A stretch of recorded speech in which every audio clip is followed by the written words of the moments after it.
तर्जुमान दफ्तर खारजा मुमताज जहरा बलोच ने कहा है कि भारत की जानिब से पाकिस्तान को तन्हा करने की साजिश को नाकाम बनाया गया है। पाकिस्तान ने हर छोटे बड़े मुल्क से अपने ताल्लुकात इस्तेवार करके आलमी सतह पर अपने आप को मनवाया है। यूनेस्को मेंबर एग्जीक्यूटिव बोर्ड मुंतखब होना पाकिस्तान की एक बहुत बड़ी कामयाबी है।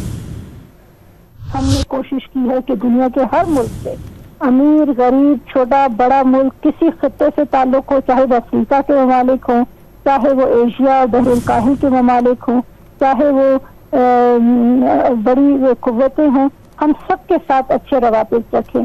और ये चीज़ इंटरनेशनल सतह पर अप्रिशिएट हुई है और पाकिस्तान का एक वकार बुलंद हुआ है और हम इस तरह की कोशिश आगे भी जारी रखें। इंडिया का एक रोल रहा है पाकिस्तान में टेररिज्म को फरोग देने में, और पाकिस्तान इस पर आवाज बुलंद करता रहा है और अब इसकी रिकॉग्निशन दुनिया भर कर रहा है। इंटरनेशनल कम्युनिटी को समझ आ गई है कि ये एक हकीकत है और इसलिए बहुत ज़रूरी है कि पाकिस्तान इस सिलसिले में अपनी आवाज़ जारी रखे।